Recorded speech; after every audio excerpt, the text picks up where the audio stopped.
دكتور أمانيل أسفا مكتل برزدان كل تجري زهابو قلتف ملس زملكاتن መንግስቲ ኢትዮጵያ ምስ ትግራይ ናብ ስምምዕነት ንምምጻእ ቅድመ ኩነት ኣቐሚጡሎም ስርዓት ብልጽግና ኣብ ልዕሊ ኤርትራ ብሰበብ ባሕርን ኣብ ደገ ባሕርን ኩናትን ወራራትን ከካይድ ዳግም ኣብ ትግራይ መጥቃዕቲ ድሮን ከም ዝተፈጸመ ተገሊጹ ሻዕብያ ምስፋኖ ከዕረቆ ሕወሓት ንኤርትራ ከም ዝለመነት ሓዱሽ መጠንቀቕቲ ሓይልታት ጽምዶን ሓይልታት ጽምዶ ኣብ ሓጺር እዋን ናብ ከተማ አዲስ አበባ ከኣትው ምዃኖም ብወገን ኤርትራ ተሓቢሩ ዘሎ እዚ ብወገን ኤርትራ ዝወጽእ ሓበሬታ 4 ኪሎ ተጸብዩና ዝብል እንትኸውን ኣብ ዝሓለፈ ወርሒ እውን ብወገን ፋኖን ሕወሓት እውን እንትኾነ አዲስ አበባ ክንኣትውና ተጸብዩና ዝብል መግለጽታት ክወጽእ ጸኒሑ ሕዚ ድማ ኣፈኛ ህግደፍ ዝኾነ ኣወል ስዒድ አዲስ አበባ ቀረባ እዋን ክንኣትውና ክብል ድማ ይስማዕ ዘሎ ግን ድማ በይንና ንገብሮ ኣይኮነን ምስ ሓይልታት ጽምዶ ኮይና ብምባል ኣስዕብ ኣቢሉ ድማ መቃብር ብልጽግና ሰጊርና ጓይላ ጽምዶ ክንተክሊና ክብል ይስማዕ አዲስ አበባ ምስ ተቆጻጸረ ኣብ ከተማ መቐለ ድማ ጓይላ ጽምዶ ክገብር ምዃኑ ዘፍለጠ እቲ ሓበሬታ ኣብ ቀረባ እዋን ይብል እምበር ብርግጽ መዓዝ ዝብል ግን ኣይተነጸረን ጽምዶ ዝብል ጥምረት ሓይልታት ዕላው ዝኾነ ምንቅስቓስ ንስርዓት ኣብይ ኣሕመድን ምዕላው ዝንቀሳቐሱ ምዃኖም ኣብ መግለጽታት ዘቃልዑ እንትኾኑ ሓይልታት ጽምዶ ሓበራዊ መግለጽ ክህቡ ምዃኖም እውን ኣፍሊጦም ነይሮም ኣብ መቃብር ብልጽግና ዳስ ክንሰርሒና ዝብሉ ሓይልታት ንስርዓት ብልጽግና ቀቢሮም ኣብ መቐለ ክለሃዩ ምዃኖም ድማ ዝዛረቡ ዘሎም እዚ ክሳብ ሕዚ ብወገን መንግስት ፌደራል ግብረ መልሲ ዘይተዋሃቦ ምንቅስቓስ አዲስ አበባ መቐለን ምእታው ዝግበር ጉያውን ኮይኑሎም ኣብ ኢትዮጵያ ኣብ ዝሕዚ ሰዓት እናገደደ ዝመጽእ ዘሎ ወታደራውን ፖለቲካውን ውጥረት እቲ ጽምዶ ዝብል ምድላውን ኣብ ማእኸል ድማ ክትዕ ኮይኑ ቀጺሉ ጽምዶ ብዝመልከት ካብ ኢትዮጵያ ከቢድ ስጋት ከም ዘሎ ዝሕብሩ ፍልፍላት ብፍላይ ብዝሓለፉ ወርሕታት ዓበይቲ ምንቅስቓሳት ተራእዮም ሰራዊት ኢትዮጵያን ዲፕሎማስያታት ብዛዕባ ጽምዶ መብርህ እውን ሂቡ እዩ እቲ ምንቅስቓስ ንሉዓላውነት ሃገር ስጋት እንተፈጢሩ ስጉም ትወስድ ከም ዝኽእልውን ኣጠንቂቁ ነይሩ እዚ እዋናዊ ኩነታት ካብ ቃላትን ፖለቲካዊ መግለጽታት ናብ ወታደራዊ መድረኽና ተቐይረ ኣብ ዝኸደሉ ዘሎ ሰዓት ኣብ ፈለማን ሓሰ ጀሚሩ ኣብ ዝተፈላለዩ ከባቢታት ትግራይ እውን ደብዳባት ድሮን ድማ ጽሒቆም ኣለው ኣብ መንጎ ሓይልታት ፌደራል ሓይልታት ትግራይን ጎንፂ ዝጀመረ ብምዃኑ ኣብ መንጎ ሓይልታት ፌደራልን ሓይልታት ትግራይን ድማ ናብ መወዳእታ ዘይብሉ ጎንፂ ከየእተውን ስጋታት ኣለው እዚ ምድላው ኣብ ከባቢታት ትግራይ ሰሜናዊ ኢትዮጵያ ተወሲኑ ድዩ ዋላስ ናብ ማእኸል ስልጣን ክጽጋዕ ዝዓለመ ስትራቴጂ እዩ ንዝብል ሕቶ ግን ድሌትና ስርዓት ምፍራስ እዩ ዝብል ወቅዓው ምላሽ እናተዋሃቡ ይርከብ ሓይልታት ጽምዶ ብቀጥታ ናብ አዲስ አበባ ይግስግሱ ኣለው ዝብል ወታደራዊ ምንቅስቓስ ዘይጀመር እኳ ትኾኑ መዓዝዳ እዮም አዲስ አበባ ከኣትው ብምንታይ ሰጊሮም ዝብል ግን ኣይተነጸረን እቲ ሓደገኛ ነገር ጽምዶ ብቀጥታ አዲስ አበባ ክቆጻጸር ድዩ ዝብል ሕቶ ጥራሕ ኣይኮነን ዋና ሻዕሎት ኮይኑ ዘለውን እንተደኣ ዝተፈላለዩ ዕጡቃት ሓይልታት ብሓደ ኣቅጣጫ ተንቀሳቂሶም እቲ ውጥረት ናብ ብዙሕ ግንባራት ክዝርጋሕ ይኽእል እዚ ድማ ፌደራል መንግስቲ ብብዙሓት ኣንፈታት ሓይሊ ክኸፋፍል ስለ ዝገብሮ ብኻልእ ወገን ድማ ንዕጡቃት ሓይልታት ዝተፈላለዩ ከባቢታት ንምጽዓን ክትቀመሉ ዝኽእለሉ ዕድል ይፈጥር ይብሉ ተንተንቲ ፖለቲካ አዲስ አበባ ዋና ማእኸል ፖለቲካዊ ዲፕሎማሲያዊ ኢኮኖሚያዊ ስልጣን ኢትዮጵያ ብምግባር ኣብ ዝኾነ ሰፊሕ ፖለቲካዊ ቅልውላው ተጸበዩና ኣበይ ኣብ አዲስ አበባ ዝብል መጠንቀቕታውን ቀጺሉ ዝርከብ ክንኣቱ ዝብል ፖለቲካዊ መግለጺ ምስ ብቐጥታ ንከተማ አዲስ አበባ ንሞራር ዝተዳለወ ወታደራዊ ዘመተ ከይኮነስ 4 ኪሎ ንዘሎ ሓይሊ ንምቁጽጻር ዝዓለመ ምዃኑ ይዝሕበር ዘሎ እዚ ምዕባለ ስዒቡ ብኸምዚ ተቐጺሉ ቀጻለታይ ክኸውን ይኽእል ንዝብል ንትግራይ ሆራይዘን ሓሳቦም ዝሃቡ ፖለቲከኛታት ከም ዝብልዎ ኣብ ጽምዶ መክፈፋል ይረአሎ እዚ ብኸምዚ ተቐጺሉ ካልእ ዕንወት ዘበግስ ከይኸውን ስግኣት ኣለው እንተደኣ ኣብ ሰሜን ኢትዮጵያ ዝረአ ዘሎ ወታደራዊ ውጥረት ቀጺሉ ግን ሰለስተ ሎታት እዮም ዘቐምጡ ቀዳማይ እቲ ኩናት ኣብ ዝተወሰኑ ግንባራት ተወሲኑ ክተርፍ ይኽእል እንትብሉ እቲ ካልኣይ ድማ ጎንፂ ናብ ካልኦት ክልላት ተዘርጊሑ ሰፊሕ ሃገራዊ ቅልውላው ክፈጥረሉ ዝኽእል ኣጋጣምታት ኣሎ ይብሉ እቲ ሳልሳይ ድማ ብዲፕሎማሲያውን ጸቕጥን ብዝርርብ እቲ ውጥረት ክዝሕል ይኽእል ዝብል እንትኸውን እቲ ሳልሳይ መማረፂ ግን ንህዝቢ ኢትዮጵያ ኾነ ንህዝቢ ትግራይ ዝያዳ ውሕሱ ዝገብሮን ኢትዮጵያ ካብ ዝሓለፈ ዓመታት ዝተረፈ ቁስሊ ገና ከይሓወየት ሓድሽ ሰፊሕ ውግእ ንህዝቢ ዝያዳ ሞትን ምምዝባልን ቁጠባዊ ጸገም ከምጽእ ይኽእል ዝብል ተነተና እውን ሃቡ እዮም ኣብ መንጎ መንግስት ፌደራልን ሓይልታት ትግራይን ኣብ ጎንፂ ኣብ ዝፍጠረሉ ዘሎ እዋን ጽምዶ ኣብ ፖለቲካዊ ወታደራዊ ክትዓብይ ቦታ ከም ዝሕዝ እንትግለጽ እቲ ሓይሊ ኣብ ቀረባ እዋን ኣብ አዲስ አበባ ማእኸሉ ዝገብር ከም ዝኾነ እዩ ኣመላኺቱ እቲ ኣፈኛ ህግደፍ ዝኾነ ኣወል ስዒድ ካልእ ሓበሬታ እውን ዘካፈለ ኮይኑ መሐመድ ቢን ዛይድ መንግስቲ ኣብይ ኣሕመድ ኩናት ክኸፍት ኣዚዙ ወሎ እዚ ንምፍሻል ድማ ጉዕዞ ጀሚርና ኣለና ውጥና ከይተዛረብና ኢና ንውድ አዲስ አበባ ንምእታውን ከይተዛረብና ድርግም ክንብል ኢና ኣይንዛረብን ብምባል ሰፊሕ ዘረባታት ክዛረብ ዝስማዕ ኣወል ስዒድ ከተማታት ኢትዮጵያ ናብ ሱርያን ሊብያን ከይቀየርና ከለና ብህፁፅቲ ኩናት ክንዛዝሙ ኢና ክብል ድማ መጠንቅቕታ ኣሕሊፉ ዘሎ ዘይኮና ግን ዘይምዝራብ ስለ ዝመረፅና ጥራዩ ኣብዚ እዋን እዚ መሐመድ ቢን ዛይድ ኣብ መዩን ሶቆጥራ በርበራ የመንን ሶማሊላንድን ዝሓሰቦም ዝወጠኖም ናይ ወረራን ጎበጣን መደባት ብጠቕላላ ክሰልጥዎ ከም ዘይኮኑ ብዝተገንዘበሉ እዋን ኢና ንርከብ ተስፋ ዝቆረፀ ሰብ ድማ ናይ ዓቕሊ ፅበት ዘይገብሮ የብሉን እዚ ጽሉል ንጉስ ኢማራት ታንኮ ተሪፋቶ ዘላ መተኻተኺትን መታወሲትን ኢትዮጵያ በቀጥታ ቤት ጽሕፈት ናይቲ ንጉስ ዘሎ ምንጫትና ከም ዝሓበሩና ቢን ዛይድ ንዕሸል በሻሻ ኩናት ንኽኸፍት ኣዚዝዎ ዘሎ ስለዚ ንሕና ብፍላይ ድማ ሓይልታት ጽምዶ እዝን ጸላሊ ዘሎ ናይ ኩናትን ምትንኻያትን ኩነታት ብዝከኣል መጠን ደም ንጹሃት ዜጋታት ከይፈሰሰ ዞባና ድማ ኣሰር ሱዳንን ሶርያን ትርምስምሱ ከይወፀ ሜላታት ምፍጣር እጃምና ክንጻወት ስለ ዘለና ኢና ኣብዚ እዋን ምዝራብ ስለ ዘይመረፅና ብዙሕ ኣይክንዛረብን ኢና ንብል ዘለና እምበር ዝበሃል ጠፊእና ኣይኮነን ህሉ ኩነታት ሓይልታት ጽምዶ ግን ዝገብሮ ዘሎን ክገብሮ ዝኾነን ንሚድያታትን ተበለጽትን ከይሓበርካ ስራሕካ ብዓወት ምስራሕ ዝብል ቀጢን ትእዛዝ ስለ ዝተዋሃበና ካብ ዝላዕሊ ኣይክዛረብን እየ ማለት እዩ ሕጂ ኣብ ወለጋ ዘይውሕስነት ንሰላማውያን ሰባት ስጋት ኮይኑሎ ኣብ ክልል ኦሮሚያ መላእ ዞባታት ወለጋ ዘይውሕስነት የጋጥማሉ ዕጡቃት ኣብ ወለጋ ጉትን ኣብ ልዕሊ ነበርቲ ከቢድ ጨፍጫፍ ምፍጻሙ ዘመላኽት ምስሊ እውን ይወጽ ኣሎ ልዕሊ 400 ዝኾኑ ሰላማውያን ተቐቲሎም ኣለዉ ኣብቲ ከባቢ ብዝፍጠር ዘሎ ጎንፂ ድማ ምፍራሕ ነበርትን ህይወቶም ንብረቶም ብዛዕባ ውሕስነቶም ስጋት ኣንቢሩሎም ኣሎ ብፍላይ ኣብ ወለጋ ዝረአ ዘሎ ተደጋጋሚ ጸጥታዊ ጸገም ኣብ ንግድን ትምህርትን ምንቅስቓስ ሰባት ንቡር ህይወቶም ጽልዋ ሓዲሩ ሰብ መዝክልል ኦሮሚያን ፌደራልን መንግስትን ውሕስነት ሰላማውያን ሰባት ንምርግጋዝ ተወሰኺ ስጉም ትወስድ ጻውዒቱ እናቕረበ ዝርከብ እዚ ኩነታት እንተቐፂሉ ግን ኣብ ልዕሊ ህዝቢ ዘሎ ስጋት ከም ዝውስኽ ካብ ከባቢታቶም ዝተመዛበሉ ሰባት ክውስኹ ከም ዝኽእሉ እዩ ዝሕበር ዕጡቃት ንብረቶም እናቃጸሉ ደብዳባት ኣብ ልዕሊ ህዝቢ እናፈጸሙ ዘርኢ ምስሊ ዕላው ብምዃኑ ናብ ናይ ብዙሓት ቀልቢ እውን ዝሓዘ እዩ እዚ ኣብ ክልል ኦሮሚያ ዞባ ምብራቕ ወለጋ ብሓይልታት ገዳ ኮማንዶ ክልል ኦሮሚያ ከም ዝተፈጸመ ዝተነግረሉ መጥቃዕቲ ድማ ብዙሓት ስድራታት ከም ዝሞቱ እዩ ዝሕበር ዘሎ ብጥይት ዝቆሰሉ ህፃናት ኣብ ልዕሊ ሬሳታት ዝደቀሱ በጥሜትን ብሕማምን በጥሜትን ዝተሰቃዩን ጉሕዳት ኣይኮኑን እቲ ቅትለት ብ18 ሓሰ ዝጀመረ ፍሉይ ሓይሊ ኦሮሚያ ሓይልታት ኮማንዶ ገዳ ከምኡውን ኣባላት ሰራዊት ምክልኻል መጥቃዕቲ ኣብ ልዕሊ ዝተፈላለዩ ማሕበረሰባት ይፍጸም ከም ዘሎ እዩ ዝግለጽ እዚ ድማ እቶም ዕጡቃት ኣብ ልዕሊ ነፍሰ ጡራት ደቂ ኣንስትዮ ኣዴታት ኣረጋውያን ካልኦት ተቃልዕቲ ነበርትን ሓዊሱ ክሃድሙ ዘይኽእሉ ሰላማውያን ሰባት ድማ ገዛ መጥቃዕቲ ካይደሎም ከም ዘሎ እዩ ክስታት እውን እናቐረበ ዝርከብ መጸሎ ተመልከቱን ዝገንዘብ ወይ ማለት እዩ ነቲ ጥምረት ዝድግፉ ውልቀ ሰባት ትካላት ይመጸሎ ብኡ አንጻሩን ነቲ ጥምረት ኣብ ሕቶ ዘእትው ወይ ከዓ ዘለዎም ተቃውሞ ነቐፌታ ዘቕርቡ ውልቀ ሰባት ንሰምዕ ኣለና ማለት እዩ ትማሊ ኣብ እስክንድር ነጋ ዶቾቬለ ብቋንቋ ኣምሓርኛ ዝገበሮ ቃለ መሕተት ነይሩ ዘልዕሎም ነጥታት ኣለዉ ቅድሚኦም ምምፃእ ግን ሕፅረ ቢልና ኣቐዲሙ እቶም መመራርሕታት ዘመነ ካሴ ኣስረስ ማረ ጥምረት ንምንታይ እዮም ደልዮሞ ዝብል ዘቐርብዎ ሓሳብ ነይሩ ሓደ ወይ ክልተ ሓሳብ ከነቐርቦሞ ካብኡ ናብቲ ናይ እስክንድር ኬድና እስክንድር እንታይ እዩ ዝብል ዘሎ ምስ ሓቂ ዝጋጨ ዘሎ ዝብል ነገር መቸም እዚ ናይ ጽምዶ ጉዳይ ኩሉ ግዜ ክንልዕሎ ግድን ይኸውን ምክንያቱ ፖለቲካዊ መስራሕ ስለ ዝኾነ ኣብዚ ዝኾነ ፖለቲካዊ መስራሕ ከዓ ተፈላለዩ ዳይቨርጀንት ኦፒኒየንስ ክመፁ ግድን እዩ ኦፒኒየን ክመፅ ግድን እዩ ሶ ትገዛእ ጉዳይ ግን እዩ ነቲ መስራሕ ፖለቲካ ዝዕብልል ዘዕንቅፍ ኦፒኒየንስ ድዮም ዝመፁ ዘለው ኦር እቲ መስራሕ ጽምዶ ሰላም ጥምረት አንጻር ናይ ህዝብታት ህላውን ዝኾነ ጀኖሳይዳዊ ስርዓት ንምውቃዕ ዝግበር ምትእኽኻብ ይቕቡልነት ዝረክብ ዘሎ እዩ ትኽረአ ዘሎ ዝመስለኒ ስለዚ ጽምዶ ናይ ኣብይ ኣሕመድ ቋንቋ ካብ ዝኸውን ጽኒሕሎ እዚ ማለት ትርጉሙ ኣባይታ ወሪድሎ ማለት እዩ ናብ ነገራዊ ሓይሊ ተቐይርሎ ማለት እዩ ነቲ ጨፍጫፋይ ስርዓት ናይ ህልውና ሓደጋ ኮይኑዎ ኣለዎ ማለት እዩ ሶ እዚ ማለት ምዕባለ ኣለዎ እዩ እዚ ኮይኑ እናሃለዎ ክሳብ እዚ ዝቃወሙ ውልቀ ሰባት ከም መንግስቲ ኣብይ ኣሕመድ ካላት ዝበልካዮ ማለት እዩ ከምዚኦም ዝበሉ ክህሉ እዮም እቲ መጀመርያ ብርክት ዝበለ ተቃውሞ ከም ዝነበረ ትፈልጥ ኢኻ ሕዚ ግን ቀንዲ ነገሩ ግን ኣብ ክልተ ነገር እዩ ዝምስረት ጽምዶ ሓደ ኣብ ህዝቢ ምስረት ካልኣይ ኣብ ፖለቲካዊ መንነት ኣብይ ኣሕመድ ይምስረት እዚ ጽምዶ እዚ ብቐንድነቱ ዝፈጥሮ ኣብይ ኣሕመድ እዩ ንምንታይ ጀኖሳይዳዊ ስለ ዝኾነ ጨፍጫፍ ስለ ዝኾነ ካብ ኩናት ወፃኢ ስለ ዘይነብር ህዝቢ እናበተነ ምንባር ባህሪኡ ምዃኑ ስለ ዝተረጋገፀ ንኹሉ ስለ ዝነክእ ህዝብታት ከዓ ነዚ ንምቕልባስ ናይ ፖለቲካ ሓይልታት ነዚ ንምቕልባስ ምፅማድ መሪፆ ማለት እዩ ስለዚህ ናይ አብይ አሕመድ ባህሪ መንግስታዊ ባህሪ ተይተቀየረ መንግስታዊ ባህሪ ተይቀየረ ማለት ናይ ሰላም መንግስቲ ተይኮነ ናይ ልምዓት መንግስቲ ናይ ዲሞክራሲ መንግስቲ ተይኮነ ጽምዶ እንድሕሪት ይምለስን so objective condition is ፈጥሮ ዘሎ ይተሓደ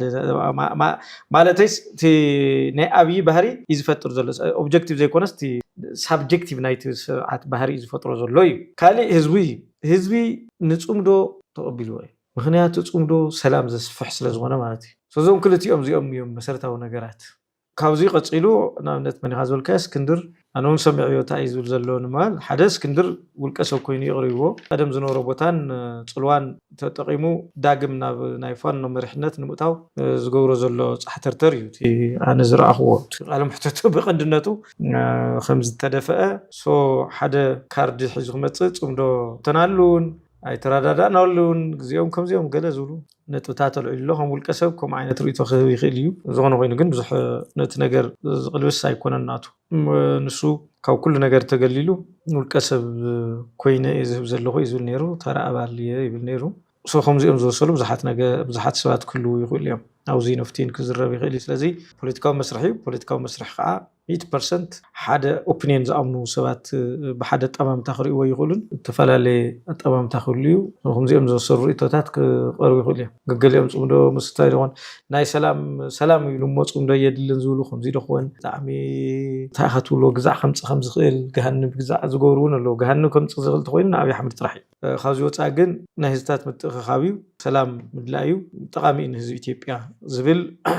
ነጥቢ ከስምረሉ ይደሊ ስለዚ ጽምዶ ብናይ ውልቀ ሰባት ዝፈርስ ናይ ውልቀ ሰባት ርእይቶ ናይ ውልቀ ሰባት ድሌት ዝፈርስ ኣይኮነን መበገሲኡ ባዕላዊ ዝኾነ ናይ አብይ አሕመድ ባህርን ዝፈጠሮ እዩ ይለካ ኣለኹ ዘን እንደገና ህዝቡን ተቀቢልዎ ግን ቲ ናይ ሰላም ምንባብ ተቀቢልዎ ሓራኺድ ድላይካ ቁኑዕ ተሓሳስባ ዘሎ ሰው ሓቲትካ ዘይቆምካ ኤርትራ ኺድኩም ዓፋር ኺድኩም ስለዚ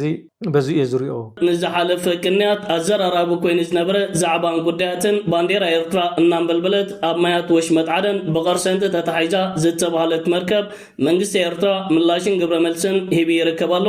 ኒሰር ዜና አቶ የማነ ገብረ መስቀል ተማላማሲው ኣብ ገጻ ትዊተር ሓፂርን ንጹርን ግብረ መልሲ አስፊር ይርከባሎ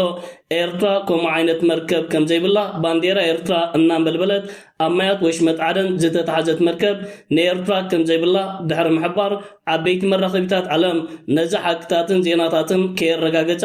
ዘዘርግሖ ዜናን ፕሮፓጋንዳን ካልእ ሕቡእ ተልእኾታት ከም ዘሎ ሚኒስተር ዜና አቶ የማነ ገብረ መስቀል ኣብ መወዳእታ መልእኽታቱ ኣስፊር ይርከባሎ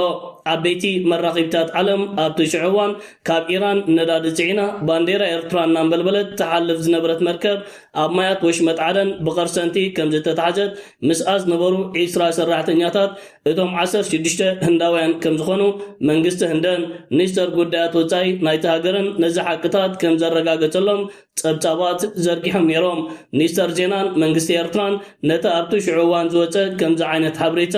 አሉታው ምላሽ ሂቦሙሉ ለው ሎሚ 20 ሓስ 2018 ኣብ ወረዳ ራያ ዓዘቦ ደብዳብ ድሮን ተፈጺሙሎ ሰፋሕቲ ናይ ድሮን ምንቅስቃሳት ዝረአየላ ዘሎ ትግራይ ካብ ዝሓለፈ ወርሓት ሒዙ ደብዳባት ድሮን ወንጽዑሎ ሎሚ ንግሆ ከባቢ ኢስራ ጉደል ንሰለስተ ኣቢሉ ኣብ ወረዳ ራያ ዓዘቦ ጣብያ ገነት እውን ደብዳብ ድሮን ከም ዝተፈጸመ ፍልፍላትና ካብቲ ቦታ መላኺቶም ሎሚ 20 ሓምለ 2018 ካብ ፍርቂ ለይቲ ጀሚሩ ድማ ዳሳስ ደብደብቲ ድሮናት ከም ዝነበረን ብፍላይ ቦርዳታት ኦፍላዛታን ኮረምና ላማጣን እቲ ምንቅስቃስ ተራእዩ ድሮን ኢትዮጵያውን እንትኾነ ንተኸታተል መዓልታት ኣብ ዶባት ኤርትራ ዳሳስ ተካይዳላ እዚ ዳሳስ ኣብ ዶባት ኤርትራ ዘሎ ብምዃኑ ሰብ ኣልቦ ነፈርቲ ኤርትራ ኣብ ከባቢ ዛላም በሳ ዳሳስ እውን ይገብራለዋ በተመሳሳሊ እውን ሰብ ኣልቦ ነፈርቲ ኢትዮጵያ ኣብ ከባቢታት ራያ ዓዘቦ ኣላማጣን መቐለን እውን ሰፊሕ ዳሳስ ይገብራ ከም ዘለዎ ሓበሬታታት ኣመላኺቶም ኣብ ልዕሊ ከባቢታት ትግራይ ዝግበር ዘሎ ደብዳብ ስዒቡ ድማ መንግስቲ ፌደራል ታርጌት ኣጽዋሪ ወቅዓለኹ ብዝብል ዒባራ ሽፋን ኣብ ልዕሊ ንጹሃት ተጋሩ ሲቪላት ከላት መጥቃዕት ድሮን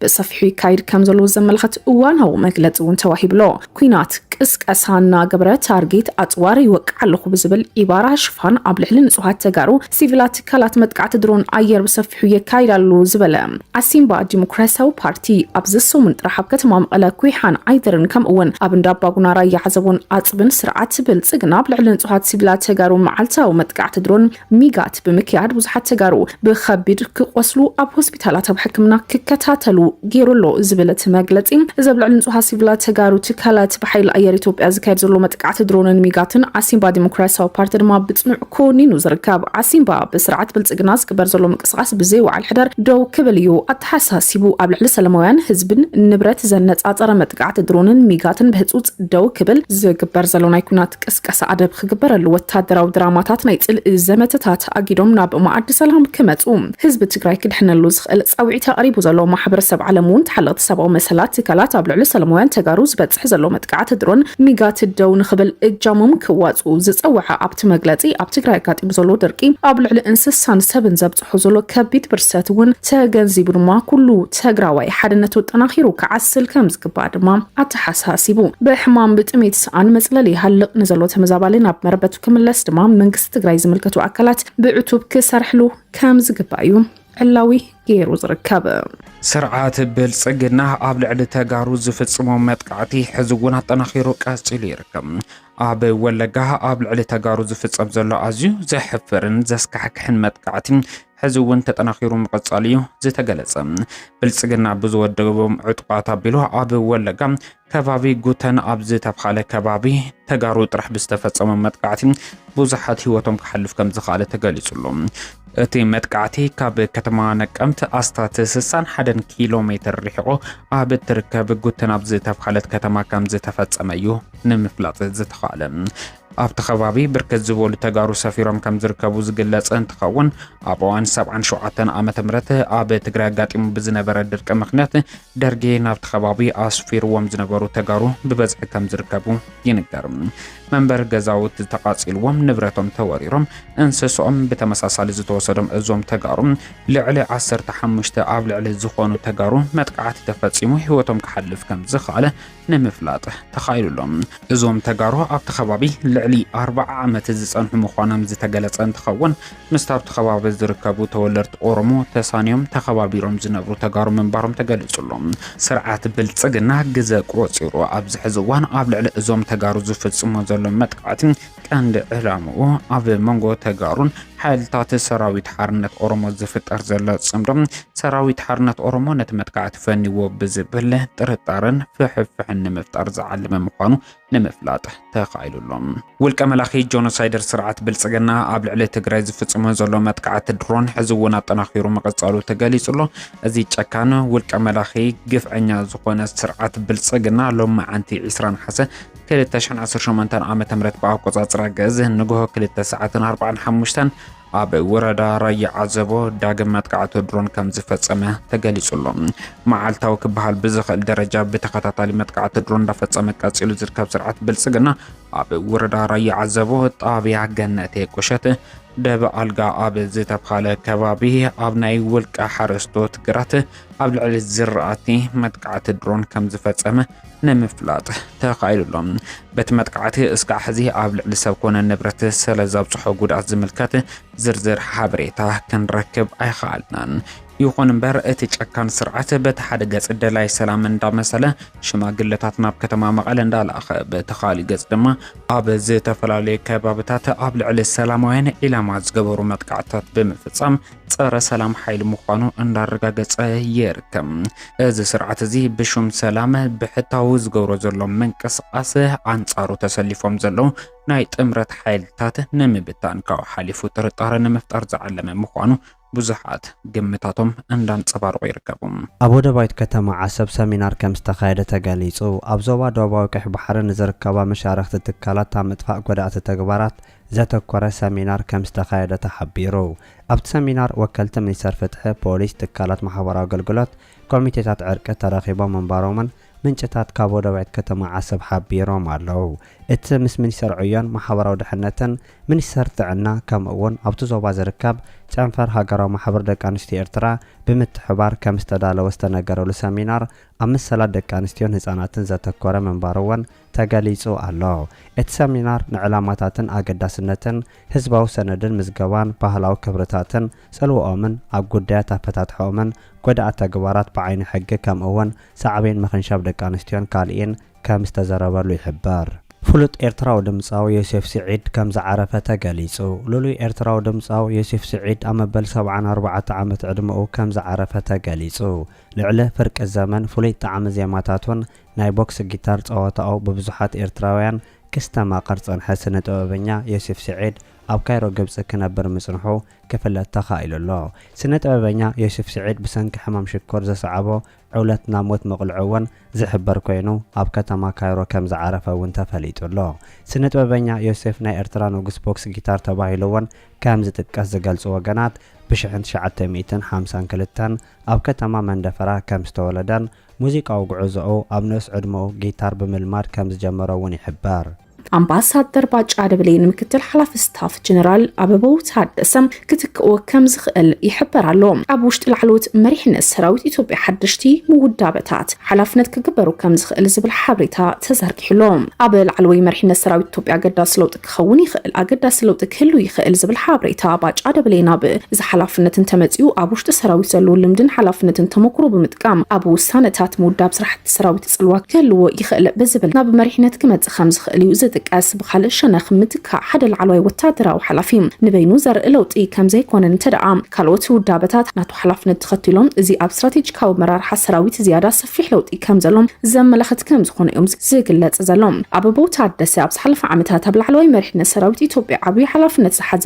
ጀነራል እንትኸውን ምክትል ሓላፊ ስታፍ ጀነራል ዝብል መዝነት ድማ ብሰራርሓ ሰራዊት ምውዳብ ስራሕቲ ምትእሳር ወታደራዊ መደባት እውን ኣገዳሲ ቦታ እዩ ሒዙ ጸኒሑ። ባጫ ደበሌ ብወገኑ ኣብ ወታደራዊ መራርሓ ዝነበሩ ተመክሮ ናብ ከምዚ ዝበለ ላዕለዋይ ሓላፍነት ክመጽእ ይኽእል ዝብል ግምት እውን ተላዒሉሎም። እንተደኣ ግን ባጫ ደበሌ አበባው ታደሰ ተኪኡ ዝቐሊል ምትካእ ሓደ ሰብ ጥራሕ ከም ዘይኸውንን ኣብ ኣመራርሓ ሰራዊት ዝካየድ ዘሎ ምውዳብ ሓላፍነት ኣቕጣጫ ወታደራዊን ፖሊስን ንምርዳእ ዝሕግዝ ካልእ ኣንፈት የምጽእ ዝብል እውን ኣይተሰኣኑን። ብፍላይ ኣብዚ ሕዚ ሰዓት ኣብ ኢትዮጵያ ዘሎ ውሽጣዊ ፀጥታዊ ኩነታት ምውዳብ ሰራዊት ኣመራርሓ ኣዝዩ ኣገዳሲ ብምዃኑ ኣብ ላዕለዋይ መዝነት ዝግበር ዝኾነ ምትኽኻእን ስትራቴጂካዊ ኣቕጣጫ ሰራዊት እውን ጽልዋ ክህልዎ ከም ዝኽእል እዩ ዝሕበር። ሓደ ተኽእሎ ባጫ ደበሌ ምክትል ሓላፊ ስታፍ ጀነራል አበባው ታደሰ ክቕይሮ ይኽእል እዩ ዝብል ሓበሬታ መንግስቲ ኣብ ልዕሊ እቲ ብበዝሒ ናብኑ ምስ ዕጡቃት ፋኖ ዝገብሮ ዘሎ ኩናት ኣብ ዝቕጽለሉ ዘሎ እዋን ድማ እዚ ለውጢ ከመይ ክኸውን ይኽእል ዝብል ስጋት እውን ኣንቢሩ ኣብይ ኣሕመድ ኣብ ዝቐረበ እዋን ገለ ላዕሎት ወታደራዊ መኳናት ናብቶም ዓመፅቲ ስለያዊ ሓበሬታት የፍስሱ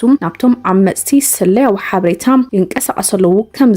ዝብሎም ኣካላት ድማ ስጉምቲ ከም ዝወስዱ እውን ኣተንቢሩ ነይሩ። እቶም ክስታት ምፅራይ ወይ ድማ ዳግማይ ውዳበ እንተደኣ ኣበጊሱ ግን ምምላስ ጥራሕ ዘይኮነስ ኣካል ናይቲ ኣዝዩ ዝዓበየ ዳግመ ምትዕርራይ ኣመራርሓ ፀጥታ ኢትዮጵያ ክኸውን ይኽእል ዝብል ትንታነ እውን እናተወሃበ እዩ። ሻዕብያ ምስ ፋኖ ክዕረቃ ሕወሓት ንኤርትራ ከም ዝለመነት አቶ አንዳርጋቸው ጽጌ ተዛሪቡ። ትማሊ ኣዘራራበ ካብ ዝነበረ ጉዳይን ምክትል ፕሬዝዳንት ክልል ትግራይ አቶ አማኑኤል አሰፋ ቁልጡፍ መልሲ ክህብ ዘገደደ ጉዳይ አቶ አንዳርጋቸው ጽጌ ኣብ ዝሃቦ ቃለ ምሕተት ሕወሓት ምስ ፋኖ ክዕረቕ ንሻዕብያ ከም ዝለመነን ምስ ፋኖ ሓቢርና ክንሰርሕ ሓግዙና ኢሉ ከም ዝሓተተ ዝገለጸ ኮይኑ ኤርትራ ኣብ ማሊዳ ነዚ ጉዳይ ክትፈትሖ ተሓቲታ ኤርትራ ግን ሓደ ዘሽግር ነገር ኣሎ ንስውን ጉዳይ ወልቃይትን ራያን ከም ዘይተልዕሉ ቃል እተው ከም ዝበለትን ሕወሓቱን በዚ ከም ተሰማምዐ ገሊጹ። ነዚ አንዳርጋቸው ጽጌ ዝሃቦ መግለጺ ሲዒቡ አቶ አማኑኤል አሰፋ ፍጹም ሓሶት ከም ዝኾነን ከም ዘይተባሃለ ዝገለጸ ኮይኑ መግለጺ ክልቲኦም ሓለፍቲ ነዚ ስዕብ ቀሪቡሎ። በህወሓት በኩል ከቀረበው አጀንዳ መካከል አንዱ ከፋኖ ጋራ በአንድ ላይ የምንሰራበትን ሁኔታ ፍጠሩልን ነው ያሉት ያለው። ኤርትራ አማላጅ እንዲሆን ኮኢንቮልቭመንት እንዲሆን በህወሓትና በፋኖ መካከል በኤርትራ መንግስት የቀረበውን ቅድመ ሁኔታ እዛ ስብሰባ ላይ አቋለውኛል። ይሄን ለማድረግ እኛ እንሞክራለን እንጥራለን። ግን አንድ በጣም አስቸጋሪ ሁኔታ አለ። የዚህ የራያና የወልቃይት ጉዳይ የምታነሱ ከሆነ እና ይሄንን ቦታ በጉልበት በምናምን እንቆጣጠራለን የምትሉ ከሆነ የአማራ ፋኖ እንዲህ አይነቱ ነገር ፈጽሞ ስለማይቀበል ገና የማገናኘቱ ሙከራ ሳናደርግ መልሱን ልንነግራቸው እንችላለን፣ አይቻልም ነው ያሏቸው። በህወሓት በኩል የተሰጠው መልስ ግልጽ ነው። እኛ እነዚህ ቦታዎች የበለጠ ህልውና አደጋ ውስጥ የጨመረን አገዛዝ አለ። ይሄንን አገዛዝ በማጠል ላይ እንተባበራለን። በእነዚህ ቦታዎች ላይ ዩኒላተራል የሆነ ወታደራዊ እንቅስቃሴና እርምጃ አናደርግ ብለው ለኤርትራ መንግስት ቃል ገብተዋል። እኔ ይሄንን በመረጃ ደረጃ ነው ማቀው ነው መስጠት ያለው። ከሚገናኟቸውም አሁን በቅርቡ ከሚገናኟቸውም የፋኖ አካላት ጋር እንዲህ አይነቱን ነገር ተነጋግረዋል። ይሄ ኢትዮጵያ ውስጥ አብይ ተወግዶ ሰላምና መረጋጋት የሚፈጠርበት ሰዓት ላይ በውይይት የሚፈታ አጀንዳ ነው የሚል አቋም ወስደዋለን። ስለዚህ ለኔ ይሄ በቂ ነው። ኣብ ውሽጢ ትግራይ ዝኾነ ይኹን ሓይሊ ላዕላውነት ትግራይ ናብ ዋጋ ዕዳጋ ናይ ምቕራብ ስልጣንን ሓላፍነትን ከም ዘይብሉ ምክትል ፕሬዚደንት ትግራይ ኣይተ ኣማኑኤል ኣሰፋ ኣረጋጊጾም። ኣይተ ኣማኑኤል ኣሰፋ እዚ ዝገለጹ ንዘረባ አንዳርጋቸው ጽጌ መሰረት ገይሮም ኣብ ፌስቡክ ገጾም ኣብ ዘስፈርዎ ጽሑፍ እዩ። አንዳርጋቸው ጽጌ ምስ ብልጽግና ብምትሕባር ኣብ ልዕሊ ህዝቢ ትግራይ ዝፈጸሞ ጆኖሳይድ ከይኣኽሎ ሕዚ እውን ምስ ብልጽግና ዝተባእሰ መሲሉ ህወሓት ንፋኖ መማእኸሊ ለማኒ ከም ዝለኣኸን ላዕላዊ ግዝኣት ትግራይ ከም ዘይሓትት ንመንግስቲ ኤርትራ ቃልኣቱ እዩ እናበለ حسون تقيسهم سرعة بلጽግና ገንዘብ መዲቡ በህዝባዊ ሓይልታት ዝተፈጠረ ምሕዝነትን ምፍራስ ደለልቲ ቆጽር ከም ዘሎን እዚ ተግባር ዝውን ናይ ትሽርሕ ውጽኢት ምዃኑን ነጺሮም እቲ ምሕዝነት ሓደጋ ህልውና ዘንጸላሎም ሓይልታት ብሓባር ዝቃለሱሉ ባይታምበር ብልመና እቲ ሓደ ነቲ ሓደ ጸዊዑ ቃዝ ኣትወሉን ዝልምነሉን ጉዳይ ኣይኮነን ብምባል ኩልና ኣብቲ ቃልሲ ዘለና ሓይልታት ዘረኸበና ዋና ጉዳይ ብጆኖሳይዳዊ ስርዓት ብልጽግና ኣብ ሓደጋ ዝወደቐ ናይ ህዝብና ናይ ሓባር ህልውና ኢሎም ኣብ ውሽጢ ትግራይ ዝኾነ ይኹን ሓይሊ ላዕላውነት ትግራይ ናብ ዋጋ ዕዳጋን ድርድርን ናይ ምቕራብ ስልጣንን ሓላፍነትን የብሉን ዝበሉ ኣይተ ኣማኑኤል ኣሰፋ ህወሓት እውን ናይ ህልውና ቃልሲ መዘካየዱ ህዝባዊ ሓይልታት ኣብ ግልጽነት ዝተደረኸ ሓበራዊ ምሕዝነት ይገብር እምበር ንውህብቶ ዘቕርቦ ነገር ከም ዘይለ ኣስሚሮምሉ ኩላትና ህዝብና ካብ ናይ ህልውና ሓደጋን መድሓኒና ንተሓባበርን ንቃለስን ዘለና ድማ ኢሎም ኣብዚ ሰሙን እንዳርጋቸውን መሰላቱን ቆርበት በጊዕ ተኸዲኖም ኣብ መንጎ ተሓባበርቲ ሓይልታትን ኣብ ህዝብታትን ጥርጣረ ብምዝራዕ ነቲ ቃልሲ ንምፍሻል ይሰርሑ ከም ዘለው ብምምልኻት እዚ ድማ ናይ ሙሉእ ዕድሞኦም ዝተጠመዱሉ ፖለቲካዊ ሽርሒ ምዃኑ ገሊጾም ህወሓት ብመንግስቲ ኤርትራ ይኹን ብኻሊእ መንገዲ ንዝኾነ ሓይሊ ዝለኣኸው መማእኸል ኾነ ዝኣተወ ቃል ከም ዘየለ ዘነጸሩ ምክትል ፕሬዚደንት ትግራይ ኣይተ ኣማኑኤል ኣሰፋ ዘራኸበና ሓበራዊ ናይ ህልውና ሓደጋን ሓበራዊ ቃልስን ብምዃኑ ቆርበት በጊዕ ብዝተኸድኑ ተኻሉ ከም ዘይንዕንቀፍ ጌርና ክንሃንጾ ኢና ኢሎም ትግራይ ናብ ድርድር ዝቐርብን ፖለቲካዊ መሳርሒ ዝውዕል ብሄራዊ ረብሓ ትግራይ ከም ዘየለ ገሊጻ ኣብ ውሽጢ ትግራይ ዝኾነ ይኹን ሓይሊ ንላዕላውነት ትግራይ ናብ ወጋ ዕዳጋ ናይ ምቕራብ ስልጣንን ሓላፍነትን ከም ዘይብሉ ምክትል ፕሬዚዳንት ትግራይ ኣይተ ኣማኑኤል ኣሰፋ ኣረጋጊጹ ኣይተ ኣማኑኤል ነዚ ዝገለጸ አንዳርጋቸው ጽጌ ህወሓት ንፋኖ መማእኸሊ ልኢኹ ላዕላውነት ግዝኣት ትግራይ ከም ዘይሓትት ንመንግስቲ ኤርትራ ቃልኣት እዩ ብምባል ዝፈኖነ የሓሶት ክሲ መሰረት ብምግባር ኣብ ማሕበራዊ ሚድያ ፌስቡክ ኣብ ዘስፈሮ ጽሑፍ እዩ ብተወሳኺ ስርዓት ብልጽግና ገንዘብ መዲቡ ነቲ ህዝባዊ ሓይልታት ዝተፈጠረ ምሕዝነት ንምፍራስ ደለልቲ ይቆጽር ከም ዘሎን እዚ ክስውን ናይቲ ፖለቲካዊ ሽርሒ ውጽኢት ምዃኑ ቃሊዑ እቲ ምስ ካልኦት ሓይልታት ዝግበር ምሕዝነት ብልመና ዝፍጸም ዘይኮነስ ሓደጋ ህልውና ዘንጸላለዎም ሓይልታት ብሓባር ዝቃለስሉ ንሓበራዊ ህልውና ንምድሓን ኣብ ግልጽነት ዝተደረኸ ምዃኑ ዘብርሀ እቲ ምክትል ፕሬዚዳንት ህወሓት ብመንግስቲ ኤርትራ ይኹን ብኻልእ መንገዲ ንዝኾነ ሓይሊ ዝለኣኾ መማእኸሊ ኾነ ቃል ዝኣተወ ከም ዘየለ ነጺሩ ኣብዚ ሰሙን አንዳርጋቸው መሰላቱን ቆርበት በጊዕ ተኸዲኖም ኣብ መንጎ ተሓባበርቲ ሓይልታትን ህዝብታትን ጥርጣረ ብምዝራእ ነቲ ቃልሲ ንምፍሻል ይሰርሑ ከም ዘለው ዝሓበር ኣይተ ኣማኑኤል እቲ ሓበራዊ ቃልሲ ብከምዚኦም ዓይነት ሽርሒ ከም ዘይዕንቀፍ ኣስሚሩሉ ኣብ ለንደን ዝርከብ ኤምባሲ ሃገር ኤርትራ ሮይተርስን AFP ቢቢሲን ካልኦት ዝርከብኦ ብ20 ናሓሰ 2026 ኣብ ገማግም ባሕሪ የመን ዝተፈጸመ ጭውያ ናይታ ብጌጋ ባንዴራ ኤርትራ ዝዓይነታ ነዳዲ ጻዕነት መርከብ የመን ብዝምልከት ዝጸንሐ ጸብጻባት የመልክት እዚ ግርምቢጥ ዛንታ ብብዙሕ ምኽንያታት ዘገርም እዩ እቶም ጸብጻባት ብዘይ ቃየር መንገዲ ንሰራሕቲ ንግዲ ባሕሪ ዓባይ ብሪጣንያ UKMTO ከም ቀንዲ ምንጪ ሓበሬታኦም ገይሮም ዝጠቕሱ ዘለዉ ኣብ ዓባይ ብሪጣንያ ዝርከብ ኤምባሲ ሃገር ኤርትራ ብመጀመርታ እቲ BUKMTO ማለት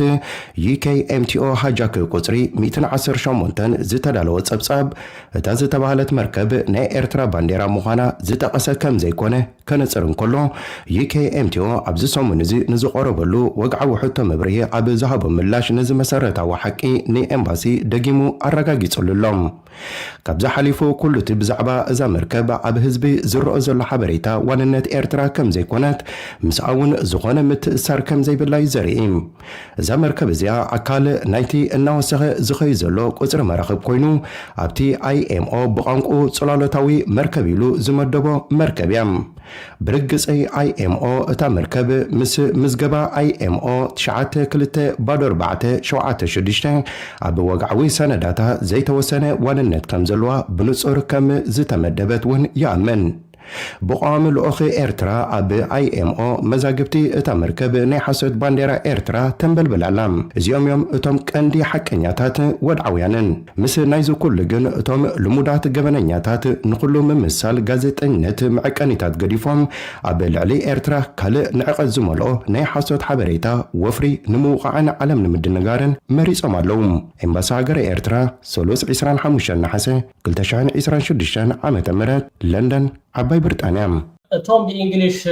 تدري وقت صدركم خيلي أبزوت إلله إمباسي إيرترا عدي إنجليز بزعبازي بتقرنيا ترجمنا نقنق ربط أنينا أبزين مولو تحسو توم بإنجليش كتب بوت دلي أبزل لكم Minister of Information of Eritrea أبزناي ሚኒስትር ዜና ዌብሳይት አው ከይኩም ትረኽቦ ትፈልዩ ሱዳን ምስ ኤርትራ ዝግበር ናይ ንግዲ ስምምዕን ፕሮቶኮል ትራንዚትን አጽዲቃ መንግስቲ ሱዳን ምስ ኤርትራ ዘለዎ ቁጠባዊ ርክብ ንመጠንኻርን ንግዳዊ ምንቅስቃሳት ንምስላጥን ዘኽእሎ ናይ ስምምዕ ረቂቕን ናይ ትራንዚት ንግዲ ፕሮቶኮል ከም ዘጽደቐ ፍሊጡ እቲ ምስ ጎረባብቲ ሃገራት ንዝግበር ንግዳዊ ለውጥታት ዝከታተል ላዕለዋይ ኮሚቴ ሱዳን ኣብ ዘካየዶ ኣኼባ ኣዩነታ ኣብ መንጎ ኤርትራን ሱዳንን ናብ ነጻ ዞባታት ዝግበር ንግዲ ፕሮቶኮል ንግዲ ትራንዚት ኢንዱስትሪያዊ ምትሕብባርን ዝምልከት ረቂቕ ስምምዕ አጽዲቕዎ ሚኒስተር ኢንዱስትሪን ንግድን ሱዳን ማሕሰን ዓሊ ያዕቆብ ኣብ ዝሃበቶ መግለጺ ዕላማ እዚ ስምምዕ እዚ ኣብ መንጎ ክልቲአን ሃገራት ዘሎ መጠን ንግዳዊ ልውውጥ ንምዕባይ ዋሕዚ ኣቑሑት ንምምችቻው ናይ ትራንዚት ንግዲ ንምስፋሕን ኣብ ነጻ ዞባታት ንዝግበር ኢንቨስትመንት ንምድጋፍ ምዃኑ ረጋጊጻ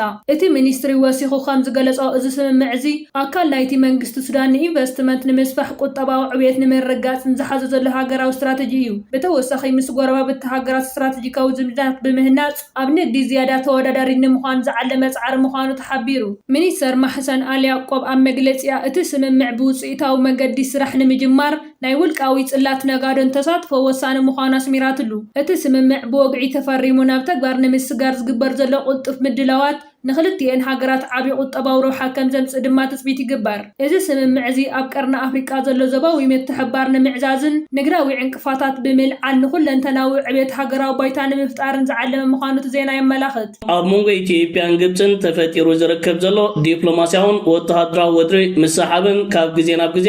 እናተጋደደ ይኸይድ ኣሎ ዓበይቲ መራኸቢታት ዓለም ነዚ ጉዳይ ዝምልከት ምስ ሰብ ስልጣን መንግስቲ ግብፂ ቃል ምሕተት የካይድ ኣለዋ ትማሊ ስካይ ኒውስ ንሚኒስተር ጉዳያት ወፃኢ ግብፂ ባድር ዓብደልዓቲ ቃል ምሕተት ኣካይድሉ ነይሩ ኣብዚ ተኻይድሉ ዝርከብ ዘሎ ከምዚ ዓይነት ቃል ምሕተት ግብፂ ምስ ኢትዮጵያ ንኣስታት 15 ዓመታት ዘካየደቶ ዲፕሎማስያዊ ርክባትን ዘርባትን ዋላ ሓንቲ ፍረን መፍትሕን ከምፃላ ስለ ዘይካለ እቲ ሃገር እቲ እንኮ ዘለዋ ኣማራፅን መፍትሕን ወተሃደራዊ መዳይን ዓቕምታትን ከም ዝኾነ እዩ ባድር ዓብደልዓቲ ኣመልኪቱ ዝርከብ ዘሎ ጋዜጠኛ ግብፂ ካብ ሃገራት ዓረብ እታ ዝሓየለት ወተሃደራዊ መዳይን ዓቕምታትን ዘለዎ ሃገር ንምንታይ ክሳብ ሕጂ ወተሃደራዊ ዓቕምታታ ዘይተጠቕመቱሉ ዝበል ነዚ ሚኒስተር ጉዳያት ወፃኢ ምስ ኣቕረበትሉ ካብ ስምዒታት ምውፃእ ምስ ኢትዮጵያ ዝተኻየደ ርክባትን ዘረባትን ፍታሕ ከምፅእ ስለ ዘይካለ እቲ ናይ መወዳእታን እንኳ ኣማራጭታት ወተሃደራዊ ሓይሊ ከም ዝኾነ እዩ ናብ 4 ኪሎን ናብ ስርዓት ብልጽግናን መልእኽታት ይሓሊፎ እዚ ሕጂ ኣብ መንጎ ክልቲአን ሃገራት ተፈጢሩ ዝርከብ ዘሎ ከምዚ ዓይነት ምፍታት ድሕሪ ኢትዮጵያ ኣብ ማያት ተፋሰስ 3 ዓበይቲ ሪጋታት ክትሰርሕ ምዃና ወግዓዊ ሓበሬታታት ድሕሪ ምውፃእ እዩ ዝሓፃር ቪድዮ ናባኹም ከብላ ንከታተላ Talk to me about Ethiopia, because at this point you have 3 new dams potentially on the horizon. What is Egypt's response to this? Because this is a lifeline for not just the economy, but literally for your people. This is an existential issue for Egypt. It's a threat to your national security. Absolutely, absolutely. And we have no problem with the Ethiopian people. They are our brothers and sisters, of course. And we engaged in a negotiation for 13 years, unfortunately without reaching anything. So at what point, now that you have witnessed this and lived through those 13 years, at what point is the solution not diplomacy? Yes, but I mean, because it's an African country, because it's, we have... what's the point of having the biggest Arab military and not using it? No, I mean, it must be incredibly frustrating. I mean, of course, I mean, our military is to defend ourselves, to defend our border, and to defend our interests. This would defend your interests. Yes, of course, and that's why we said that, you know, we will not allow any unilateral action, and we reached a deadlock, you know, in our negotiations. So diplomacy doesn't work. They're starving you. This issue is coming to a head and quickly. What is the solution? If any harm happened which could interrupt the flow of the water, then we have the right to defend ourselves in accordance with the international law. ኣሜሪካ ኦሉሴጉን ኦባሳንጆን ናብ መቐለ ዘካየዶ ዑደት ከም ዝነኣደት ተገሊጹ። ኣሜሪካ ፍሉይ ወኪል ሕብረት ኣፍሪቃ ኣብ ጉዳያት ቀርኒ ኣፍሪቃ ኦሉሴጉን ኦባሳንጆን ናብ መቐለ ንዝገበሮ ምብጻሕ ዘለዋ ናዕዳ ዝገለጸት ኮይና ኣምባሳደር ኣሜሪካ ብኢትዮጵያ ኤርቪ ማሲንጋ ትማል ኣብ ዘውፅኦ መግለጺ ብዛዕባ ኣብ ሰሜን ኢትዮጵያ ዝምዕብል ዘሎ ወጥረን ምትፍናን ንምህዳእ ምስቲ ፍሉይ ልኡኽ ክላዘብን ሓቢሩ ክሰርሕ ምዃኑ ዝገለጸ ኮይኑ ኣብ ሰሜን ኢትዮጵያ ዝርከብ ህዝቢ ወጥሪ ንዓበየ ኣብ ዝኸደሉ ዘሎን እቲ ብስምምዕ ምቁራጽ ተጻብኦታ ዝተወድአ መዓት ዳግማይ ከይድግስ ኣብ ዓሚቕ ፍርሒ ተሸሚሙ ኣብ ዘለወሉ እዋን ግድኡ ወሳኒ ኢሉ ብዛዕባ እዚ ንመጻ ህዝቢ ኢትዮጵያ ዓብ ኣገዳስነት ዘለዎ ጉዳይ ምስ ፕረዚዳንት ኦባሳንጆ ክንላዘብ ተስፋ ንገብር ክብል እቲ ኣሜሪካዊ ዲፕሎማሰኛ ኣብ ዘውፅኦ መግለጺ ሓቢሩሎ። ብኻልእ ዜና ትግራይ ኣብ ትግራይ ኣጋጢሙ ዘሎ ሓደጋ ድርቂ ንምክልኻል መንግስታውን ዘይመንግስታውን ትካላት ዝገብረው ድጋፍ ተጠናኺሩ ክቐጽል ይግባእ ክብል ፕሬዝዳንት ክልል ትግራይ ዶክተር ደብረጽዮን ጻውዒት ኣቕሪቡ። ፕሬዝዳንት ክልል ትግራይ ዶክተር ደብረጽዮን ትማለ ብኣመራርሓ ቤት ጽሕፈት ሕርሻን ሃብቲ ተፈጥሮን ትግራይ ስግግር ሕርሻ ኢትዮጵያ ጨንፈር ትግራይን ኢንስቲትዩት ምርምር ሕርሻ ዝተገበረ ዳህሳስ ኣመልኪቱ ንዝቐረበ ጸብጻብ መሰረት ብምግባር መግለጺ ዝሃበ ኮይኑ ዶክተር ደብረጽዮን እቲ ኣጋጢሙና ዘሎ ጸገም ብመንጽሪ እቲ ዝካየድ ዘሎ ህልውና ናይ ምርግጋጽ መኸተ ክምራሕ ከም ዘለዎ ንሕብር ብምባል ብዋነት ኣብ ዓርሰ ምርኮዛ መሰረት ዝገበሩ ስራሕቲ ዓብይ ጠመተ መሃብ ህይወት ሰብን እንስሳን ከም እውን ሃብቲ ተፈጥሮ ኣብ ምድሓን ኣብ ትግራይ ዝርከቡ ኩሎም መንግስታውን ዘይመንግስታውን ትካላት ክረባረቡ ጻውዒት ይገብር ኢሉ። ኣብ ትግራይ ኣጋጢሙ ዘሎ ድርቂ ተታሒዙ ውስን ሓበሬታ ክነካፍለኩም። ኣብዚ ሕዚ ሰዓት ብሰንኪ ኣጋጢሙ ዘሎ ድርቂ ቀዳምነት ዝወሃቦ ቀለብ እንስሳ ከም ዝኾነ ንምፍላጥ ተኻይሉ ዝተፈላለዩ ሓገዝ እትገብሩ ዘለኹም ኣሕዋት ኣብ ዞባ ምብራቕ ደቡብን ካልኦት ናይ ዘለዎ ወገናት ሓገዝ ክትወስዱ ከለኹም ቀዳምነት ክትህዎ ዝግባእ ቀለብ እንስሳ ምዃኑ ተሓቢሩሎ። ብኻልኣይ ብርኪ ድማ ነቲ ህዝቢ ዝተፈላለዩ ናይ ድጋፍ ተግባራት ክትቀጽሉ ይግባእ። ሓረስታይ ኣብዚ ሕዚ ሰዓት ብህጹጽ ዝደልዮ ዘሎ ድጋፍ ብፍላይ ድማ ኣብ ወረዳ ኢሮብ ዘሎ ህዝቢ እንስሳታቱ ክሞቱ ምጅማሮም ስዒቡ ቀለብ እንስሳ ቀዳምነት ዝወሃቦ ጉዳይ ምዃኑ ንምፍላጥ ተኻይሉሎ። ስለዚ ሓገዝ ክትገብሩ ወይ ድማ ክትእክቡ ክትሓስቡ ዘለኹም ምስ ቢሮ ሕርሻን ሃብቲ ተፈጥሮ ትግራይ ተዘራሪብኩም ቀዳምነት ድጋፍ ዘድልዮ ከባቢ ዘድልዮም ዓይነታት ድጋፍ እንታይ ምዃኑ ብንጹር ፈሊኹም ክትሰርሑ ይግባእ። ኣብዚ ድጋፍ ንምሃብ ተረባርቡ ዘለኹም ወገናት ብዙሓት ስለ ዝኾንኩም ንኹላኹም ክብርን ኣድናቆትን ኣለና። ካልኦትኩም እውን ክትድግፉ እትኽእሉ ብትኽእልዎ መጠን ነዚ ሓደገኛ ኣንጸላሊ ዘሎ ደበና ድርቂ ኣብ ምእላይ ኩላትና ብሓድነት ንሳተፍ። ውዕል ፕሪቶሪያ ብዘይምትግባሩ ልዕሊ 600,000 ሄክታር ተሓራሲ መሬት ትግራይ ኣብ ትሕቲ ወረርቲ ሓይልታት ከም ዝርከብ ሓላፊ ቢሮ ሕርሻን ሃብቲ ተፈጥሮ ትግራይ ኣይተ ዓለም ብርሃን ሃሪፈዮ ሓቢሩ። ብምትሕባር ኩባንያታት ምግባር ሰናይ ትእምት ብሓደጋ ድርቂ ንዝተጠቕዑ እንስሳ ዝውዕል ዝተመጣጠነ ቀለብ እንስሳ ንቢሮ ሕርሻን ሃብቲ ተፈጥሮ ትግራይ ብመልክዕ ሓገዝ ኣረኪቡሎም። ኣብቲ ስነ ስርዓት ርክክብ ሓገዝ ተረኺቦም መልእኽቲ ዘሕለፉ ጊዜያዊ ፈጻሚ ስራሕ ትካል ትእምት ዶክተር ጥላሁን ታረቀ ኣብዚ ሕዚ እዋን ኣብ ትግራይ ኣጋጢሙ ዘሎ ሓደጋ ድርቂ ንምምካት ትእምት ኣብ ቀለብ እንስሳ ብፅሒቱ ንምውፃእ ከም ዝሰርሕ ገሊፆም ኣለው። ትእምት መንግስቲ ዘይበፅሖም ማሕበረ ቁጠባዊ ፀገማት ህዝቢ ትግራይ ንምቅላል ናይ ምግባር ሰናይ ስራሕቲ ዝውግኑ ትካላት ብምጥያሽ ሰፊሕቲ ስራሕቲ እናሰርሐ ከም ዝፀንሐ ሕዚ እውን ካብዚ ኣጋጢሙ ዘሎ ሓደጋ ድርቂ ንምንጋፍ መሪሕ ኮይኑ ከም ዝሳተፍ ኣረጋጊጹሎም። ሕዚ ኣጋጢሙና ዘሎ ኩለ መዳያዊ ፀገም ቀዳምነት ክወሃቦ ዝግብኦ ፈሊና ህጹጽ ሓገዝ ንዘድልዮም ወገናት ቀልጢፍና ክንበጽሕሎም ይግባእ ምስ በሉ እዚ ሎሚ ዝተገበረ ሓገዝ ቀለብ እንስሳ ብምትሕባር ኩባንያታት ምግባር ሰናይ ትእምት ብልዕሊ 30 ሚልዮን ብር ወጻኢ ዝተገበረ ድጋፍ ምዃኑ ኣረዲኦም ኣሎም። ኣብቲ ስነ ስርዓት ርክክብ ተረኺቦም መልእኽቲ ዘሕለፉ ሓላፊ ቢሮ ሕርሻን ሃብቲ ተፈጥሮ ትግራይ ኣይተ ዓለም ብርሃን ሃሪፈዮ ብግዲኦም ሕርሻን ሃብቲ ተፈጥሮ ትግራይ ንምሕዋይ ልዕሊ 50 ቢልዮን ዶላር ከም ዘድሊ ብምጽናዕቲ ዝተረጋገጸ ምዃኑን ውዕል ፕሪቶሪያ ብዘይምትግባሩ ድማ ክሳዕ ሕዚ ልዕሊ 60,000 ተሓራሲ መሬት ትግራይ ኣብ ኢድ ወረርቲ ከም ዘሎም ገሊፆም ኣለው። ብስርዓት ብልጽግና ዝተነበረ ኩሉ ዓይነት ክልከላታት ሓደጋ ኤሊኖ ድማ ኢኮኖሚያዊ ቅልውላው ዘስዕበ ሓደጋ ኣንጸላሊ ከም ዘሎ ሓቢሮም ኣለው። ናይ ለብዘበን ክረምቲ ተቀያይር ጸባይ ዘለውን ድሒሩ ዝጀመረ ምዃኑ ተተሓይዙውን ትሑት መጠን ዝናብ ዘለዎም ተቆራራጺ ከም ዝኾነ እዚ ድማ ሱፐር ኢሊኖ ኣብ ዝበሃል ብርኪ ዝምደበ ከቢድ ሓደጋ ድርቂ ዘስዕበ ምዃኑ ጠቂሶም ኣለዉ ነዚ ሓደጋ ንምምካት ኣብ ዓርሰ ምርኮሳት ዝተደረኸ ቁጠባ ክህነጽ ከም ዝግባእ ድማ ወሲኾም ምሕባሮም ንምፍላጥ ተኻይዱሎም ካብዚ ጸገም እዚ ንምውጻእ ድማ ኣብ ማይን ኢነርጂን ዓበይቲ ስራሕቲ ክንሰርሕ ይግባእ ዝበሎ ኣይተ ዓለም ብርሃን ኣብዚ ሕዚ እዋን ብሰንኪ ገጢሙና ዘሎ ሓደጋ ድርቂ ህይወት ሰብን እንስሳን ከይንስእን ዓርሰ ምትሕጋዝ ስራሕቲ ክነጠናኸር ይግባእ ክብሉ ሓቢሮም ኣለዉ ኣብዚ ናይ ዓርሰ ምርኮሳ ምትሕጋዝ ስራሕቲ ፍትሓዊ ምልመላ ተበጻሕነት ክህሉ ካብ ዝኾነ ዓይነት ውግንና ነፃ ዝኾነ ናይ ህይወት አድሕን ስራሕቲ ክንሰርሕ ከም ዝግባእ ድማ ኣይተ ዓለም ብርሃን ወሲኾም ምክሪ ሓሳቦም ይልግሱ ዲያስፖራ ትግራይ ድማ ከምቲ ኣብ እዋን ኩናት ዝሰርሕዎም ናይ አድቮኬሲ ስራሕቲ ከጠናኽሩ ነጠፍቲ ማሕበራዊ ሚድያ እውን ነዚ ተረዲኦም ድምፂ ህዝቦም ክኾኑ ጻውዒት ቀሪቡሎም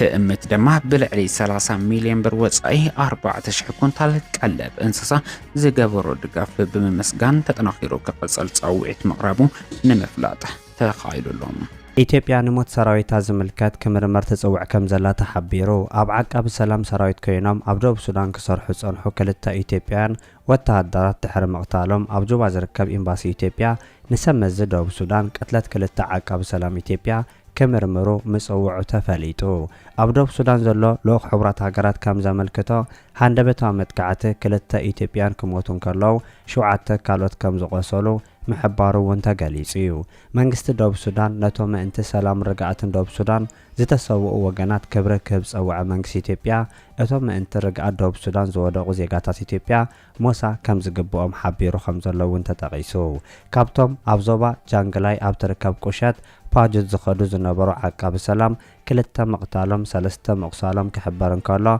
إمباسي إثيوبيا نتمت كعته بتر مخونانو تحبيرو الله زملكتهم أكلات قلتف مرمرا خكايدون قبنياتات تحتت مخانم كارغاغسو صاوعيت أقريبو خمزلوان اتي إمباس قلص خوينو قلتف ملاش نايتمت كعته كسبا مخانوان حبيرو الله منغسي إثيوبيا مستقراي نفس معنات الممتاق المهنة أميتو بمسارة فلفلات منغسي إثيوبيا فيدرال بأليسينغو أباسانجو أبيلو دما سلسة أغدسي قدم مهنة أريبلوم قدم معلتا تابيلو أب مونغو دكتور دبرتون قبر ميكائيلن بريزيدنت نبر نيجيريا أليسينغو أباسانجو زنبر زررب سعيبوم حوحات حاموش تنقراتي مال اللي موباليو زكار منغسي تقراي زغربو قدم مهنة حيزو قبر ملس دحرخلتا السمون كبيز بلا نبر بريزيدنت كينا أليسينغو أباسانجو رما كاب منغس فيدرال قدم مهنة كم زتقبل فلفل منغس إثيوبيا زحبر زلوم بمسارة تسترخب حبريتا منغس فيدرال مسحوحات نابزررب كمتزن تخوينو بشمت امدوز قبر زلو منغس غاس بهتوز الدو كبل كلهم وتادر وحيدت بفلاي مس إيرتران كالوتو ناي وطع منغسات كقوارطون قدم حزز نبرق زيوم من محدار تقراي دما بقلطف نهب نبور كمل لسيو عتحس حاسيبو وتادر ورار بقلطف دو مبالن أطوار بهتوز كفتح بمسرس معنات بريتوريا ملوء متكبر زبلي ركبوهم منغس فيدرال زوم قدم خونتا أميت زلو حالتات تصمدو أب قرباوان أب عدي سابق نعطينا بسبلو زلو ساعات تتكون أب وعلي بريتوريا سفيرو زت أنحا قداموان حيلتات كاب قزعات تقراي يوصو سراويت إرترا يوص أزبل بحوحات خقرب زت أنحا اسمم عنا تاريفو دمام حزم منغسي إثيوبيا نابد أرابيزا كماتس انتخوينا مس إرترا زلكم وتادرا وركب أقارج وزبل قدم خونات أميدو خمزلو فلفلات منغسي إثيوبيا سحبرو زلو حوحات المنغس فيدرال فلما يساق عليلو زغمتهم أجنداتات منغس فيدرال كم زي تكبرهم حوحات مجلس إقوان تجلس منغس فيدرال جن أصفر وزلو أتجبر ومو فلما تجبر وزبلو زرزرات دماب وجن حوحات تكبر بيخونو زبلجن عكت عقين رما كتيلي ركابم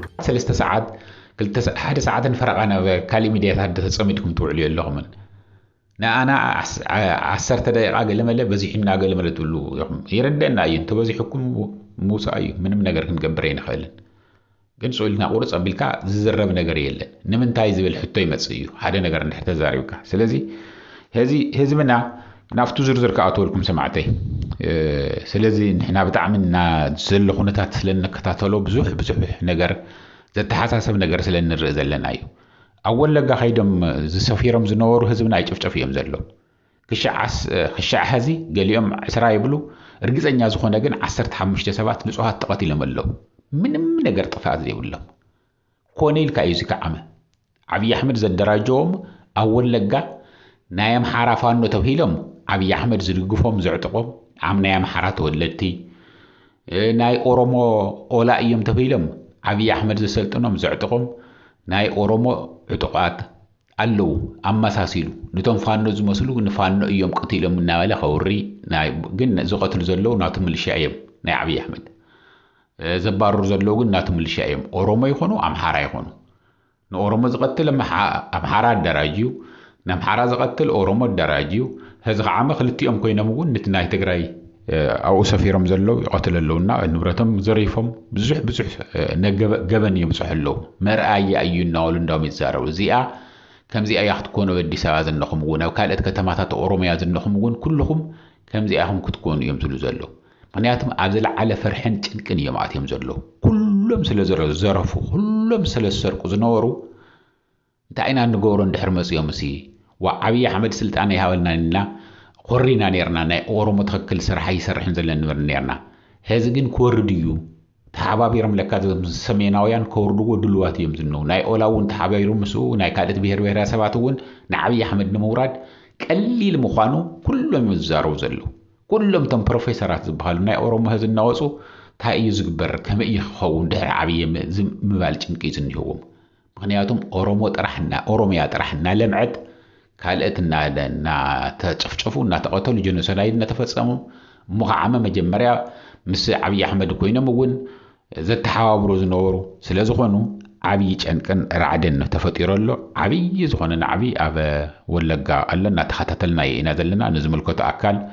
እውን እናደወልና እናተዘረብና ኢና ዘለና ኣብዚ ኣሜሪካ ዘለውን ምክንያቱም ናይ ኣሜሪካ ኣምባሳደር በኢትዮጵያ ዝኒሄው ዓብይ አሕመድ ውፅእ ዝበለ እዩ መግለጽ ዘውፅእ እምበር ንህዝቢ ሓልዩ ዝምልከቱ ይዛረብን ዘሎሞ እዚ ኡይኑ ለለና ኢና ሰማዕትና ይረሳዕናኩም ምን ወለጋ ዝነኹም ተጋሩ ሕዋትና እናበልኩ ኣብ ኩልኹም ዘለኹም እውን ተሓባበሩ ብዙሕ ነገር ሓድሽ ነገር እንትፍጠር እንተሎ ናብ ሚድያ ለኣኽዎ ንኣኻትኩም ከም ዘይትፍለጡ ከም ዘይትተሓዙ ጌርኩም ያው ንሕና ዋትስኣፕ ስለ ዘለና ዋትስኣፕና ለጢፍና ስለኒ ኩሉ ስለ ዝፈልጦ ቁጥርና እንድሕር ሰይድኩም እውን ብሚድያ ይወፀልኩም ናይ ዓለም ማሕበረሰብ ከዓመ ልሳን ይኾነኩም ማለት እዩ ሕዚ እዚ ትዘሎ እዩ ትዘሎ ሁነትሲ ኣብ ዝለዓለ ናይ ዓብይ አሕመድ ንምውራድ ኣይኮነን ዓብይ አሕመድ ምስ ወረደ መንን መን እዮም ውግእ ከልዕሉ እዩ ሕዚ ንኣብነት ታ ዋና መቃተሊት ገይሮም ፈጢሮምዋ ዝነው ንምዕራብ ትግራይ እኒያ ወልቃይት ፀገዴን እናበሉ ዝዛረቡ ምዕራብ ትግራይ ድሕሪ ዓብይ አሕመድ ሲ እቱ ናይ አምሓራ ፋኖስ ካብ ዓብይ አሕመድ ዝጠዐየ ወይ ዝሐሸ ነገር ድዩ ይኸውን ባሕሪ ኸይድ እዩ እናበለ ዝዛረብ ዝነበረ ናይ አምሓራ ኤሊት ደይኮን እዚ ተባሃለ ኢና ንዛረበኩም ዘለና ተሓቂ ሓቂ ክንዛረብ ኣለና ስኡልካ በቃ ኣታ ከምዚ ሰይትበል ገለመለ ዝበሃል ነገር ኣየድልን እዩ ገሊፅካ እንድሕር ተዛሪብካዮ ኩሉ ነገር መጀመርያ መሪር ከቢድ ክመስል ይኽእል ግን ዝሐሸ ንሱ እዩ እርግፀኛ ናይ ፋኖ ሰራዊት ናይ ፋኖ ሓይሊታት መጽዮም እንድሕርሳቶም ሒዞም ወሲ መሬት እናኽምለስ እዩ ተመዛበልቲ እናኽምለሱ እዮም ዝብል ዋ ትዛረቡ እንተለዉ ህዝቢ እንታይ ቀረየኮ ሚስጥርና ኣብ ናይ ውሽጢ ጅባና ሒዝና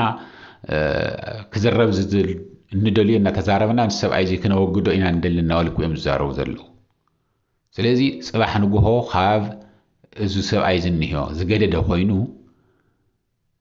ደም ፈሳስ እንተመፀኸ መን እዩ ዝሐሸ ኮይኑ እንታይ እንተተገብረ እዩ ዝሕይሽ እዩ ክሕሰበሉ ስለ ዘለዎ እዩ ታውግእ ህዚ ንኣብነት ንምንታይ እዮም ውግእ ዘይጅምሩ ሰራዊት ትግራይ ንምንታይ እዩ ውግእ ስቑኢሉ ዝርኢ ዘሎ ብድሮን እናተደብደበ ህዝቡ ፈሪሖም ድዮም ወይ የፀረ ድሮን እንሄዎም ደይበልኩምን ድሮን እንሄዎም ደይበልኩምን ሚሳኤላት እንሄዎም ኣይተባሃለን መዳፍዓት እዩ ደይተባሃለን ገለመለ እዚ ምንም ሓሰት የብሉን ኩሉ ነገር ኣለ እዩ ቁርፅ ዝበለ ክነግረኩም ኣለ እዩ ግን ንምንታይ ዳ እዮም ስቑኢሎም ዝነው እንተይልኩምኒ ምክንያቱም ከምቲ ዝበልኩኹም እዩ እንታይ ይኸውን ዝርርብ ኮን እዩ ለይትን ቀትርን ኮ ዝርርብ እንሄ ሰማዕተይ ስኡልካ ኮይ መስለኩም ከፊልካ ኮነን እምበር ዝተውግእ ህዚ ኣብ ራያ ህዚ ትማል ትወቅዕ እንተሎ ሰራዊት ትግራይ እናመፀይተ ዝበሃል ኩሎም ብትንትኖም ክወፁ ነይሮም እዮም ብድሮን ተወቂዖም ተባሂሎም እኮ ሓደ ከም ዘሎ ክፍለ ጦር ፈሪሱ ከም ዝኸደ ነጊርናኩም ኢና ቅድሚ ናይ ሎሚ 8-7 መዓልቲ ከም ዘሎ እንታይ ትገብሩና ኢሎም ሰራዊት ከም ዘሎ ብተበቲኑ ዋዕና ጀነራል መጽዩ ተጦቦሉ እንተበሎም ከዘራርቦም ተፈተነ እና ንሕና የጠጦይ ንብንን ኢሎም እሱ ከዓ ሓደ ውልቀ ሰብ እንድሕር ሰራዊት ኣዲምሉ ምንም ክገብር ኣይከኣለን ከተበቲኖም ከይዶም እዮም ካብ ኦሮሚያ ካብ ደቡብ ዝመጹ 30 ሺህ ሰቢና ንዛረብ ዘለና ህዚ ከምኡ ኢሎም ተበቲኖም እዮም ስለዚ ንመፍራሱ ናይ ዓብይ ኣሕመድ ሰራዊት ኣይኮነን ተኸቢድ እዩ ዝርርብ ህዚ ዝኒሄሲ ቀሊል ነገርሲ ኣይኮነን ጽምደኹም ሲኮነ ጽምደኹም ሲኮነ ግን ንሕና ምንም ከም ትኹል ሻዕነ ነግረኩም ሓንቲ ሳንቲም ካብ ማንም ኣይነቕበልን ክንሕግዘካ እንታይ ኢኻ ገለመለ እናዋሉትኩም ተሓትኑ ከም ዘለኹም ከም ምዃንኩም ትፈልጡ ኢኹም ንመን ከም ምዃንኩም ትፈልጡ ኢኹም ንሕና ግን ታዕሪፋ ተቐቢልና ኣይንፈልጥን ኣይንደልን ስለዘይንደሊ እዩ ንምንታይ እንድሕር ገንዘብ ተቐቢልካ ኩል ሻዕ በዓለ ዳ ኢኻ እዚኣበል እንተኢሎም ኳ ኢኻ ትብል ከይቕዮም ኳ ተጨንቂቕካ ኢኻ ተጨኒቕካ ኢኻ ትዛረብ ካብ ህዝብካ ዝበለፀ ሕሊፍካ እውን ንኻሊእ ብዝበለፀ ክትዛረብ ኢኻ ክትድግፍ ኢኻ ትለዓል ኣይንደልን እዙ ንሕና ክእለትና ካሊእ ሞያና ካሊእ ሰልጠናዮ ተምሃርናዮ ካሊእ ስራሕና ፅቡቕ ደሞ ዝኽፈሎ ካሊእ ኣሎ እዩ እንድሕር ደሊና ንሱ ክንሰርሕ ንኽእል ኢና ግን ከኣየኽእለካን ሓደ ግዜ እንድሕር ኣቲኻዮ ብፍላይ ከዓ እናተኸታተልካ ሚድያ ሞኒተር እናገበርካ ተብኡ ዘሎ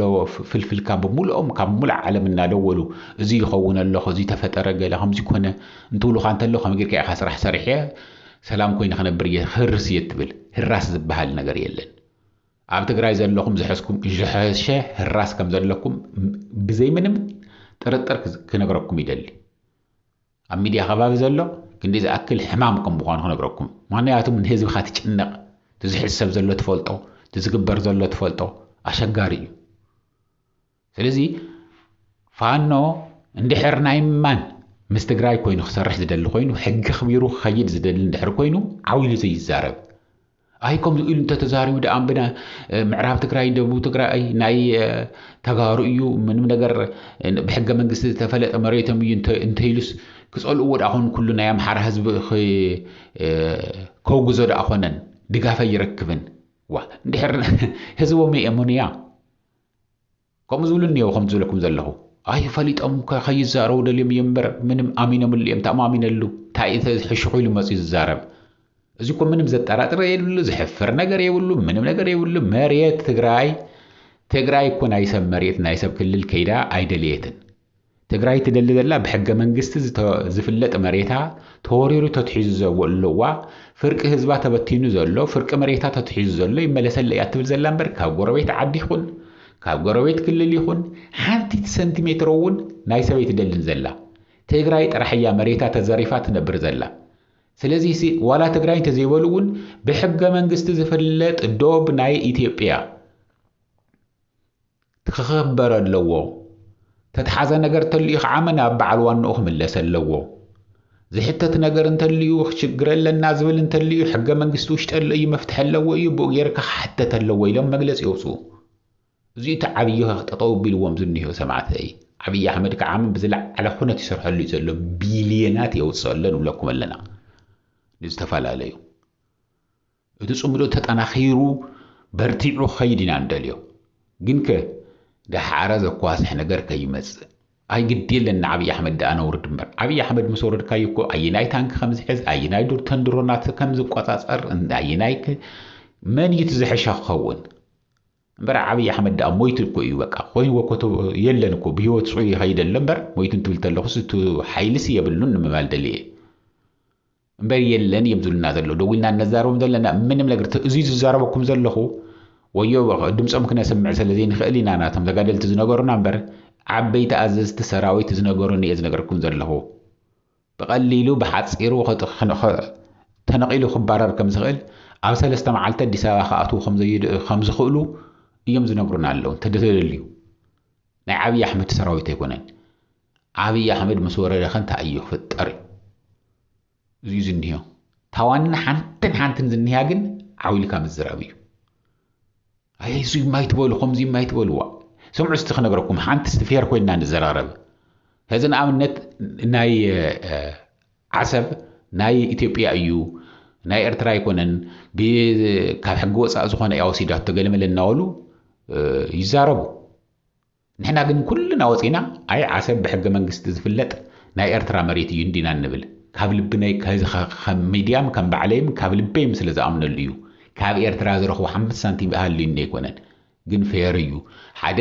ኤርትራ ጠንካራ ኤርትራ ዝኾነት ጎረቤት ዓዲ ክትኮነለ እየ ዝደሊ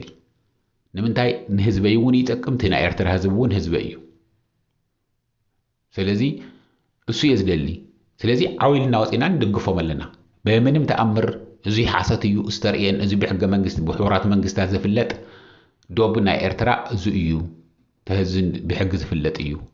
ስለዚ መሬት የብልካን ባሕር የብልካን ኢትዮጵያ ላንድ ሎክድ እያ ብመሬት ዝተኸበበት ዓዲ እያ ዳዝም ማተር 140 150 ህዝቢ ሃልኻ ብዘየገድስ ብትሕጊ ዝፍለጥ ግን ሕጊ ኣኽቢርካ ትነብር እንድሕር ኮይንካ ናይ ኤርትራ መሬት ክትትንክፈይ ትኽእል እንብል ኣለና ንምንታይ እዩ ምዕራብ ትግራይ ከም ኢልካ ምዝራብ ዝኸብሩ ሰብ ምዕራብ ትግራይ እኮ ብሕጊ ዝፍለጥ ናይ ህዝብና ናይ ተጋሩ መሬት እዩ ከመይ ዲቲ ነገር ሕሰብዎ መሰማዕተይ هذه نتوم سراويتنا توانا دويل انت ززاروكوهم جنرالات نتو سراويتنا سيز وقسانا بزحل لنا تايوم زخون اللو خمزي دي بهالن كمزي دي تاخونن تايم زغور زلو نسلت انام كلو كيوم فريحام كيوم كاترغنا لطفو مخامه توما ودي سواز نو بانداتات زي ان اشتي كفتتن قراداتن تتقيمهم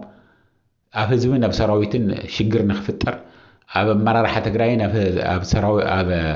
حزبن خفتت نخفتر ليتن قدرين يسرحوا لهم مليونات نتخفله فتوت مسيلهم هذين اشتي هز زربا زلخو نايز دغفو زلو نامسلو ግን مس نحوحات زصلق نسراويت زصلق زصحفو بزحات كمصيو تستوعلوهم ግን ታይም ዝመስሉ ዝድግፉ ዘለው ህዝብ ዝድግፉ ዘለው መስይሎም ኮኔሉ ግን ማን ይልይሁዎም አብይ አህመድ ይልይሁዎም ትሽግሩ ግን هذه hopefully ተረዲኩም አሎ ይለ ያዛምን نحنا ግን ከም መፍትሕ እንወስዶ ትግራይም ትኹን ኩሉ ትጽምዶ ከም ጽምዶ እንድሕር ብጽምዶ ኣኺባ ይገብረሎም እዮም ከም ጽምዶ ዓዊሎም እገለን እንተይበሉ ብሕገ መንግስቲ ዝፍለጥ መሬት ናይ ክልላት ክኽበር ኣለዎ